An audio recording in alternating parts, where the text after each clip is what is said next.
A large amount of firearms are purchased by law-abiding citizens each year, not including those possessed by not law-abiding citizens. The Second Amendment protects the right to own these guns. Some people are concerned that if something is not done to limit the amount of mass attacks in America, these attacks will continue to escalate. Others feel like since the firearm itself is not physically hurting anybody, the freedom of the Second Amendment should not be limited. We talked to Miss Caroline Bunny, the Sheriff of Chester County, Pennsylvania, about her opinions on firearms. Is the Pennsylvania Constitution, Article 1, Section 21 is the right of the people to bear arms in defense of themselves and the state shall not be questioned. So it doesn't say militia. It doesn't say anything about, it says the right of the people to bear arms, not keep, bear arms in defense of themselves and the state shall not be questioned. So what does that say? Don't even ask me about my guns. That's what it says to me. We believe current presidential candidates should focus on protecting our Second Amendment while still keeping American citizens safe during the 2020 election. But people have to remember, however, that there is a mental illness problem that has to be dealt with.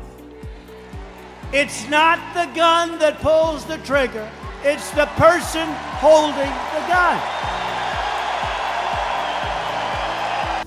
Mental health is often associated with mass attacks, but different parties are led to have different views about how much mental illness impacts an attacker. These mass shootings are carefully planned, and they're planned over weeks, often, or months, and there's plenty of time for someone to get a gun somewhere, because guns are everywhere, they're very easily accessible. It is often said that mass attackers will give off warning signs or red flags before an attack. These warnings can include social media threats, a change in behavior, or physical threats to harm others. The New York Times defines red flag laws as state laws that authorize courts to issue a special type of protection order allowing the police to temporarily confiscate firearms from people who are deemed by a judge to be a danger to themselves or others. And it's in the opening chapter of that book that you write, Parkland was the most avoidable mass shooting in American history. The shooter was never going to be a model citizen, but it truly took a village to raise him into a school shooter. I can't even say he killed my daughter, they killed my daughter. His mental health facility, the school district, the sheriff's office, all played a big role in allowing it to happen. Americans from all walks of life have stood with moms, dads, and gun violence survivors to stop hundreds of dangerous gun bills and pass dozens of common-sense laws that will save lives. Moms Demand Action is a grassroots movement of Americans. The group was founded for mothers to advocate for gun violence prevention. These mothers believe the smartest way to limit gun violence is to put much stronger regulations on guns, but putting these regulations on firearms is a big concern for law-abiding citizens. Guns don't magically cause crime. They don't have a little special power there that if you pick one up, you're going to become evil. They're just a tool like a hammer or a drill, although as a hammer or a drill or any other tool can be misused in the wrong hands. How do current candidates feel about firearms? We must act to prevent people who should not have guns from getting them. And so ideally, you would have the gun companies themselves have to pay a fine anytime their product is used to kill an American.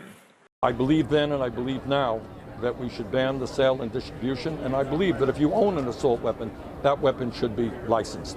There are a few schools of thought, starting with something nearly every candidate agrees on: banning assault weapons. This would seek to keep military-style weaponry out of the hands of civilians. Law-abiding citizens do not believe banning firearms is going to be effective for those who do not follow the law. Creating more regulations will not keep attackers from attacking. It will only remove the option of self-defense for those who do follow the law. There are many laws controlling, restricting, regulating the use and the ownership of firearms. How many more laws do we need to get to a point where we're safe? This graph shows how citizens use guns in America. Each gun represents 31,672 incidents. The light blue guns are for self-defense, and the dark blue stands for a homicide, an accident, or suicide.